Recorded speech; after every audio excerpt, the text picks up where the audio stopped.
So this is one of those rare things where this is an isolated video, but if you don't watch another video, half of this doesn't make sense. We're talking about the Indiana Pacers, and I have nothing new to add to this topic because I am picking the same iconic moment for the Detroit Pistons as I am for Indiana, because Indiana's Malice at the Palace, just to quadruple down on it, it changed league rules. It probably changed other sports as well. You made a reference to that, saying that other leagues probably took some modifications and put that in there. But this was the Indiana Pacers, who were a little bit frisky with Reggie Miller in the late 90s with the Bulls, but never really got over the top. Then all of a sudden, you get Jermaine O'Neal, you get Ron Artest, you get Steven Jackson, and Reggie Miller's acting like that vet.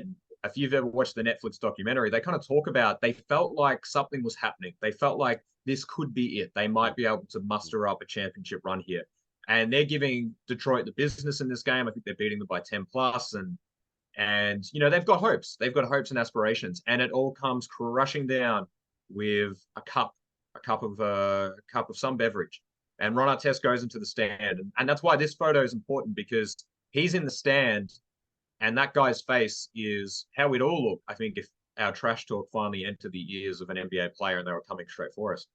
And that just changed their entire season. And that's probably the closest that they've been. Honorable mention to the Paul George Indiana Pacers against Miami Heat, but I feel like this will go down in NBA history as a moment. Like they will continue, like YouTube top tens and historians. I'll talk about this moment. This was an iconic moment. Look, obviously, I picked picked the same moment, slightly different image.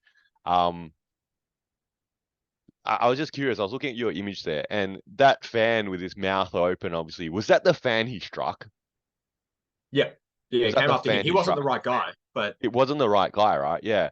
I guess, no, I believe it was a look, guy in blue. I watched a Netflix too, I think years ago about this, and so you jogged my memory there. And you look, I think you alluded that this really sort of destroyed their season. Um, really, this moment destroyed a franchise's, like you touched upon, probably best chance to win a championship. That was probably the best team that they've had in decades to contend. And um, I don't know. It's a tough one. Yeah, that obviously the Pacers, actually, I just pulled this up. They've never won a championship. They've never won an NBA championship. One of 11 franchises or so that have never won a championship. Okay, and so these moments are fleeting. Yeah, building the right sort of teams that get to that level that can contend to a conference final, then get that win, so you can now go to the NBA finals and then close out four more games. Only a handful of, you know, clubs, have been able to do that successfully, and enough have yet to do so even one time. And yeah, look, I don't know. I think if you remember that moment, I don't know about, obviously, sort of where you were when that moment came along. I think I sort of, there was back in the day when there was no YouTube yet or anything like that, really, that was big. So you sort of had to sort of pick up bits and pieces here and figure out where, how can I get a grainy video of it, and sort of maybe read about it somewhere. And I think it was like that image that I selected here. There were two moments, because if you recall in this incident, there was obviously a melee, two heated teams, conference rivals, two teams that play, up there, that's supposed to be the best teams in the West, sorry, in the East, my bad, in the East, okay? And then they had a bit of a melee. Then Artest sat on the score bench. And that was part one. Yeah, if you remember that.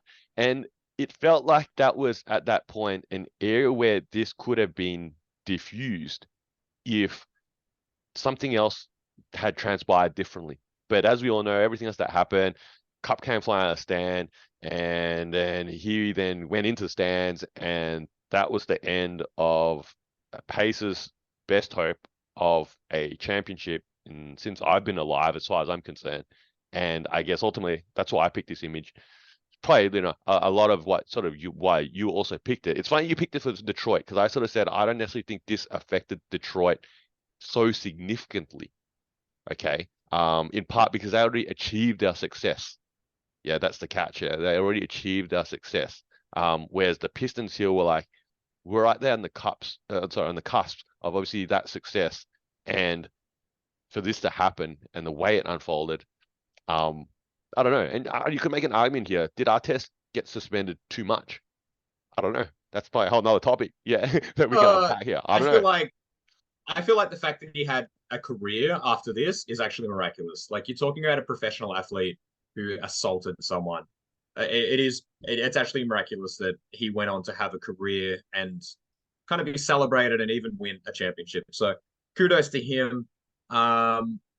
And tough break to the Indiana Pacers of 2005. Another good what if. I feel like that's my theme. A lot of what ifs in my photos. This is two guys with spare time. I'm Faz, this is Nick. You're probably a basketball fan like us, so hopefully you can throw us an assist and giving our video a like and subscribing to our channel. And if you got thoughts, feelings, or even some suggestions, please put them down in the comment section below. And thank you for using your spare time to watch us in our spare time.